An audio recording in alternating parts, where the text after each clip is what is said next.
Hi everyone, welcome to Mr.spicemeup. Today we're going to make some focaccia bread. So let's have a look at the ingredients first. Okay, so one of the first ingredients for making focaccia bread is all-purpose flour. Now I've listed all the weights and amounts that we need for this recipe in the description box below.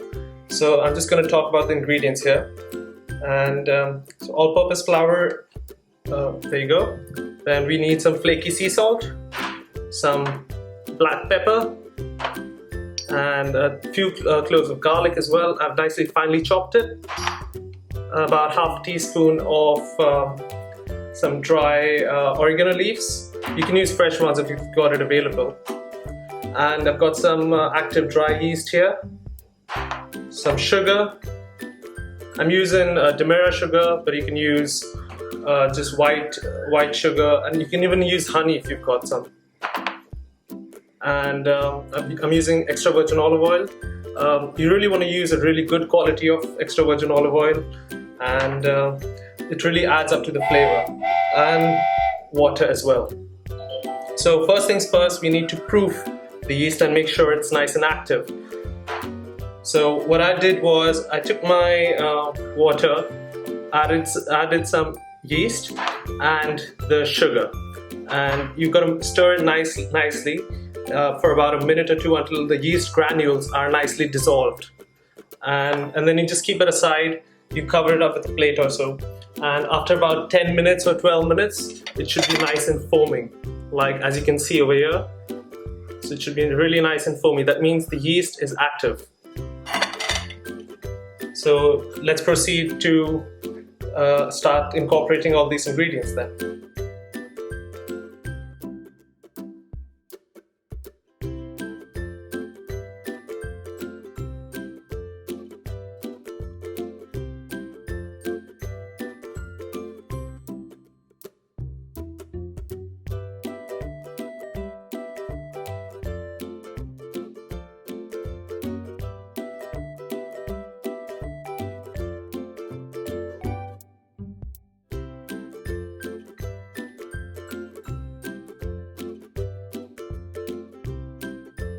So we've kneaded our dough here. I've just so you know it's ready when you press it and it springs back like that, but it still leaves that indentation. That's how you know you've kneaded enough.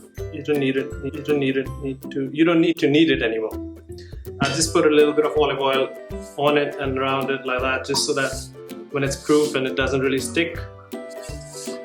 And I'm just going to cover it with some cling film and put it in a warm place.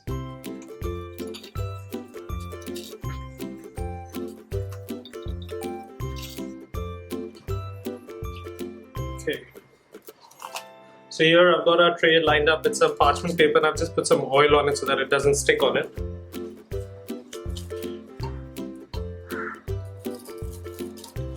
So the amount of time that it took to proof here is about roughly an hour, but what you should look at is basically that it doubles in size. You can see that before we had such a piece of dough, and now it's like super large. So we're going to very carefully just transfer it over here. We don't want to knock out too much air. Let me just pause you right there. So basically, as I'm saying that we should try and prevent the loss of air from the dough, what I should have done in hindsight was proof the dough in the baking tray in the first place. That way it would have been much more smoother and much more fluffier as well. But it's all right. It's a learning process. So I've done it so that you don't have to do it. Right, let's get back to the video.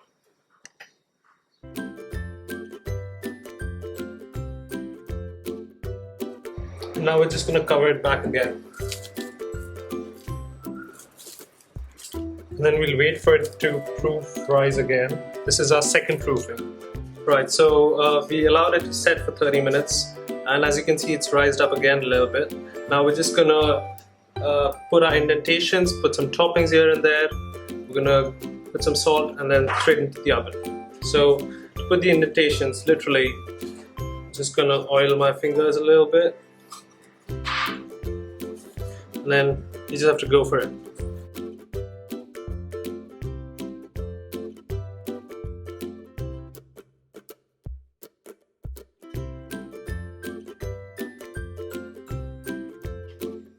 that should be good to go. Now this goes into the oven for about 30 to 35 minutes at 180 degrees C.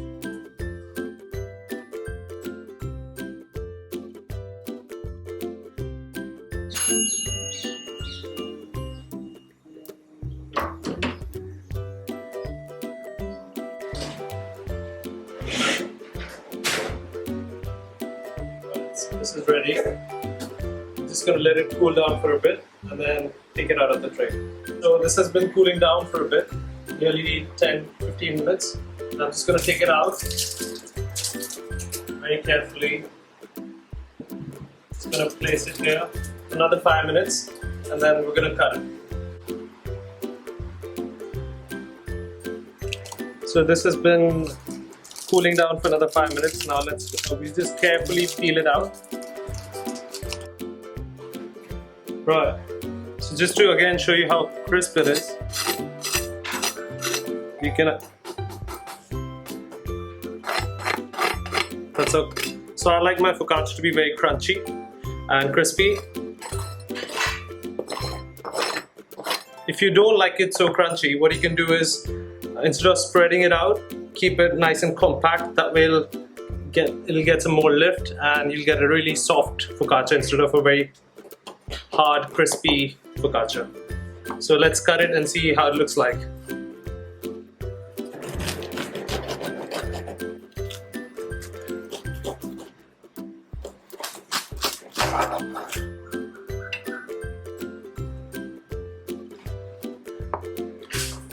And there you have it, folks. Really nice, cooked all the way through.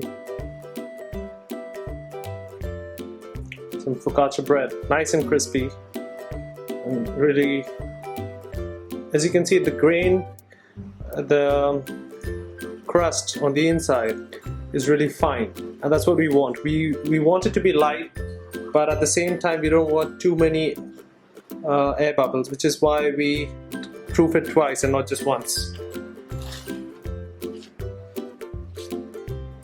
Okay, so there you go, folks. You've got the recipe, and you taught you step by step how to make focaccia bread at home.